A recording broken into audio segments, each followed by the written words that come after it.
नमस्ते दोस्तों, आपका स्वागत है आज मोटिव हिंदी में। आज हमने चला ली है बजाज की पल्सर F250 और N250। आज की वीडियो में हम ये मोटरसाइकिल को जिक्सर और साथ ही साथ FZ के साथ कंपेयर करेंगे, 250 मोटरसाइकिल के साथ कंपेयर करेंगे और देखेंगे कि कौन सी बेस्ट 250 आप अपने बजट पे ले सकते हैं। हम तब तक स्टूडियो पहुँचते हैं, आप सब्सक्राइब कीजिए, मिलते हैं आगे। हाँ, तो हमने जिक्सर कंपैरिजन में इसलिए रखी है क्योंकि हमने ऑलरेडी उसे कंपेयर किया था और जिक्सर सिमिलर इंजन स्ट्रक्चर के साथ आती है, ऑयल कूल्ड मोटर 250 सीसी का। लेकिन प्राइस डिफरेंस देखें तो जिक्सर की प्राइस ऑलमोस्ट 2 लाख क्रॉस कर देती है। पल्सर की प्राइस और FZ25 की प्राइस में सिर्फ 200 रुपये का फ़र्क है और दोनों की प्राइस 1,60,000 के आसपास मिलती है। पल्सर का इंजन ऑयल कूल्ड है, 250 सीसी का है। यामाहा का इंजन भी ऑयल कूल्ड है, लेकिन वो खुद उनकी वेबसाइट पे कहते हैं कि वो एयर कूल्ड है। साथ ही साथ मैंने उनसे कंफर्म भी किया था कि ऑयल कूल्ड स्ट्रक्चर होने के बावजूद उनके इंजन में फिन्स दिए गए हैं, इसलिए वो उसे एयर कूल्ड कहते हैं। जबकि यही चीज़ अगर हम सुजुकी के इंजन की बात करें तो वहाँ पे आपको कोई फिन्स नहीं मिलते इंजन पे, इसलिए वो प्योर ऑयल कूल्ड इंजन कहते हैं। साथ ही साथ उनके रेडिएटर पे, ऑयल कूल्ड रेडिएटर पे आपको एक फ़ैन भी मिलता है। मतलब सबसे ज़्यादा इंप्रेसिव कूलिंग सिस्टम आपको सुजुकी में मिलता है। पावर और टॉर्क की बात करूँ तो सुजुकी में ऑब्वियसली आपको सबसे ज़्यादा पावर और टॉर्क मिलता है, लेकिन पल्सर ज़्यादा पीछे नहीं है। सिर्फ 2 bhp का फ़र्क है और 2 Nm का फ़र्क है। लेकिन जो हम पावर और टॉर्क FZ की बात करें तो 249 सीसी मोटर से सिर्फ और सिर्फ 20 bhp और 20 Nm का टॉर्क प्रोड्यूस करती है।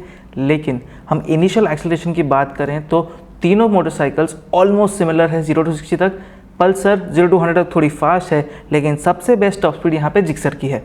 आपको सबका इंजन का कंस्ट्रक्शन और स्टाइलिंग तो पसंद आ चुका है। अगर आपका बजट है तो आप जिक्सर या उसके ऊपर देख सकते हैं। अगर आपका बजट 2 लाख जितना नहीं है, आपका सिर्फ लिमिट है 1,60,000 तक खर्चा करने का, तो जिक्सर को स्किप कर देते हैं। पल्सर और FZ को कंपेयर करते हैं। और हम स्टाइलिंग की बात करें तो अगर आपको पल्सर की स्टाइलिंग पसंद आई है तो ये आप उसे प्रीफर कर सकते हैं। उसमें फ्लोटिंग बॉडी डिज़ाइन दी गई है, काफ़ी अच्छे फीचर्स दिए गए हैं। उसका फ्रंट काफ़ी MT15 जैसा ज़रूर लगता है, लेकिन ओवरऑल मोटरसाइकिल की स्टाइलिंग काफ़ी सिंपल येट मैच्योर्ड है।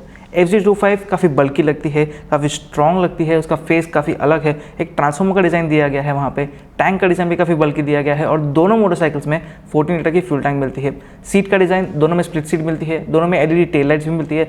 लेकिन पल्सर के LEDs उसके डिज़ाइन को मैच करता है, जबकि FZ को एक यूनिक LEDs मिलती है। दोनों में से सिर्फ और सिर्फ पल्सर में आपको कंप्लीट LED लाइट का सेटअप मिलता है। FZ में आपको LED इंडिकेटर स्टैंडर्ड नहीं मिलते, आपको एक्सेसरीज ऐड करने पड़ते हैं, जिसका थोड़ा सा एक्स्ट्रा कॉस्ट है, बट आप वैसे पूरी मोटरसाइकिल को LED कर सकते हो। क्लस्टर की बात करो तो FZ में आपको कंप्लीट डिजिटल क्लस्टर मिलता है, लेकिन इन्फॉर्मेशन थोड़ी सी लिमिटेड है और एक ही बटन मिलता है जिससे आप इन्फॉर्मेशन स्विच कर पाओगे। पल्सर में आपको एनालॉग डिजिटल क्लस्टर मिलता है, मतलब थोड़ा सा पीछे चले गए हैं, लेकिन एनालॉग काफ़ी अच्छे से फ्लो होता है और डिजिटल सेक्शन में भी आपको माइलेज वगैरह का इन्फॉर्मेशन मिल जाता है। मतलब आपको इन्फॉर्मेशन थोड़ी ज़्यादा मिलती है, साथ में 2 ट्रिप के डेटास मिलते हैं और F ट्रिप भी मिलती है। तो क्लस्टर वाइज पल्सर का क्लस्टर थोड़ा बेटर है। स्विच गियर की बात करूँ तो ओवरऑल स्विच गियर की क्वालिटी भी पल्सर में थोड़ी सी बेटर है, जबकि यामाहा में आपको बिल्ड क्वालिटी मतलब बॉडी की फिट फिनिश ज़्यादा अच्छी मिलती है कंपेरेटिवली। पल्सर N250 में ज़्यादा वेरिएंट्स नहीं है। पल्सर के स्टैंडर्ड वेरिएंट में आपको N250 और F250 मिल जाती है, लेकिन आपको अगर नेकेड बाइक ही चाहिए लेकिन नकल गार्ड्स वगैरह चाहिए, छोटा सा वाइजर चाहिए, तो आप FZ S25 प्रीफर कर सकते हो, जिसमें आपको ये सब फीचर्स मिल जाते हैं। लेकिन अगर आपको एक सेमी फेयरिंग चाहिए तो 250 सेगमेंट में एक ही मोटरसाइकिल है जो है F250 सेमी फेयरिंग के साथ मिल जाएगी। अब अगर आपको फुल फेयरिंग चाहिए तो जिक्सर की सिबलिंग भी है जो 250 सेगमेंट में एक फुल फेयरिंग ऑफर करती है, लेकिन उसकी प्राइस ऑलमोस्ट 2,16,000 रुपये है, तो अभी भी उसको आउट ऑफ बजट ही रखते हैं फिलहाल। FZ में आपको एक डायमंड फ्रेम मिलती है, जबकि पल्सर में आपको एक ट्यूबुलर फ्रेम मिलती है। अभी दोनों का फ्रेम का डिज़ाइन ऑलमोस्ट सिमिलर है और इसी वजह से दोनों की डायनामिक्स भी सिमिलर है। लेकिन मैं टायर्स की बात करूँ तो आपको FZ में और थोड़े मोटे टायर्स मिलते हैं, 100 सेक्शन का फ्रंट टायर, 140 का रियर, जबकि पल्सर में आपको 100 फ्रंट 130 रियर मिलता है। तो आपको ग्रिप की बात करूँ तो दोनों मोटरसाइकिल्स में आपको काफ़ी अच्छी ग्रिप मिलती है, लेकिन लीन करने में और ओवरऑल कॉन्फिडेंस के मामले में यामाहा बेटर है पल्सर से, क्योंकि यामाहा डायनेमिकली रिच है। आपको हैंडल बार में भी बहुत अच्छा फीडबैक मिलता है और ओवरऑल सस्पेंशन का सेटअप काफ़ी सॉफ्ट और प्लायंट है इंडियन रोड्स के लिए।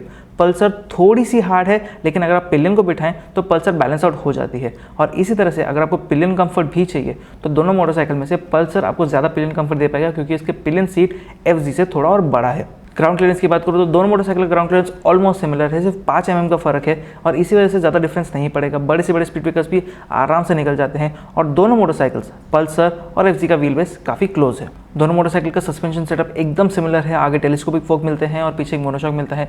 लेकिन जो एक चीज़ काफ़ी डिफर करती है वो ये दोनों मोटरसाइकिल्स की वेट है। अब दोनों के बीच में ऑलमोस्ट 9 kgs का डिफरेंस आ जाता है, 9 से 12 kgs का। अगर आप वेरिएंट्स देखें तो यहाँ पे यामाहा हल्की है और इजी टू राइड है, जबकि पल्सर थोड़ी सी हैवी फील हो जाती है। अगर सोलो राइडर चलाने वाला है तो यामाहा बिल्कुल कंफर्टेबल है, लेकिन अगर आप पिलियन ड्यूटीज़ है तो पल्सर आपको बेटर पड़ेगी। लेकिन अगर मैं सेफ्टी की बात करूँ तो सिर्फ और सिर्फ यामाहा यहाँ पे बेटर है, क्योंकि यहाँ पर ड्यूअल चैनल एबीएस मिलता है, सिंगल चैनल एबीएस मिलता है आपको स्टैंडर्ड पल्सर में, और 250 सीसी होने के बावजूद सिंगल चैनल दिया गया है, वो थोड़ा सा लैकिंग है। रियर टायर आप हार्ड ब्रेकिंग पे देखें तो स्किड करता है, और फ्रंट ब्रेक से भी इतना अच्छा फीडबैक नहीं मिलता पल्सर में, जबकि यामाहा का ब्रेक्स बहुत ही शार्प है और काफ़ी फटाक से रुक जाती है motorcycle. Let's test the brakes from 60 to 0 and stop.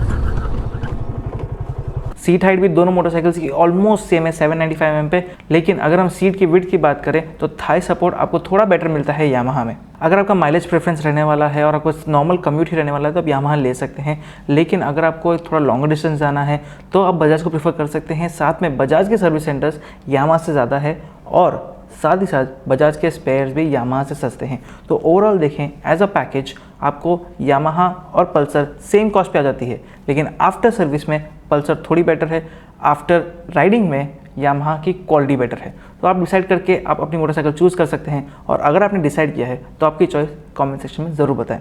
शुक्रिया दोस्तों वीडियो को देखने के लिए। मैं आपको मिलूंगा अगले वीडियो में। लेकिन अगर आपको एक बेटर ओवरऑल मोटरसाइकिल चाहिए और हैवी मोटरसाइकिल से प्रॉब्लम नहीं है तो डोमिनार 250 भी कंसिडर कर सकते हैं, जो लिक्विड कूलिंग के साथ आती है, 6 स्पीड गियरबॉक्स के साथ आती है, और 6 स्पीड गियरबॉक्स तो जिक्सर में मिल जाता है।